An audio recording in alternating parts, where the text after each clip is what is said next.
regardez Thanks God It's Friday ou TGIF pour faire plus court. Tous les vendredis, je m'intéresse à la sortie d'un album et aujourd'hui, Bendo, Réseau, Charo, bienvenue dans TGIF de Niska. Vive l'argent, je suis dans le Bendo pour l'instant.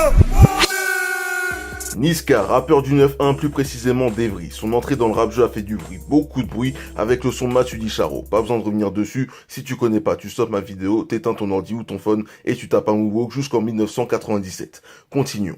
L'artiste signé chez Universal a depuis multiplié les titres et nous a pondu 2 projets. La mixtape Charo Life et son premier album Zifukoro. Niska est validé par le game mais aussi par le public puisque Zifukoro a fait disque de platine. Récemment, c'est grâce à Réseau qui fait parler de lui. Là vraiment, si t'as pas entendu ce son, je vais devenir impoli avec toi. 100 millions de vues en 2 mois sur YouTube, des passages radio toutes les demi-heures et archi bien classé dans le top iTunes durant cet été. Réseau est un extrait de son nouvel album Commando et justement, on en parle tout de suite.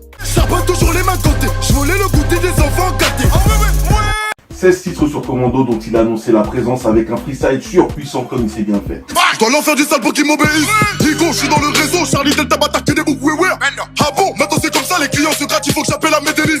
Garçon, on voit le yo-yo, Fleury au DR, les charros, on fait des l'addition est salée. Sur cet album, on retrouve des morceaux déjà connus du grand public, à savoir Chasse à l'homme, BOC et Réseau. Il ne nous reste plus que 13 titres, parmi lesquels se trouvent 2 gros featuring. Premièrement, le prince de l'afro-trap MHD qu'on peut entendre sur Versus. Versus a été fait dans le but de faire fermer des bouches. On a souvent voulu mettre les 2 rappeurs en opposition en créant de faux clashs, alors que clairement, il y avait R. Passons. On connaît l'attachement des 2 artistes pour l'Afrique, alors clairement, ils n'allaient pas poser sur de l'EDM. Faut pas déconner non plus. C'est un morceau plutôt léger à écouter un bel après-midi d'été. C'est con, on est en automne. Le clip est déjà dans les starting blocks et devrait sortir dans les prochaines semaines. Pour le deuxième gros feat de l'album, ce n'est autre que le duc de Boulby Booba qui a sévèrement posé ses vers sur Cuba Life, le 7ème track de Commando. Mention spéciale également à Story X et Amour X qui ouvrent et ferment respectivement l'album. En bref, Commando est ni trop trap, ni trop zumba, ce qui va faciliter l'écoute au sein de l'audience générale. 2 gros feats en guise de valeur ajoutée et juste pour son freestyle Commando, je lui attribue un bon 7 sur 10. Bien sûr, c'est mon avis.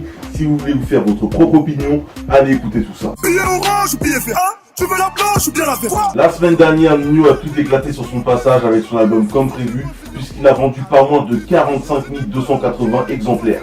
Ce qui est plus que Damso avec Ipséité, qui lors de sa première semaine avait fait 43 000 exemplaires. Bon, voilà, j'ai accompli ma mission. Moi, je me taille, j'ai pas que ça à faire.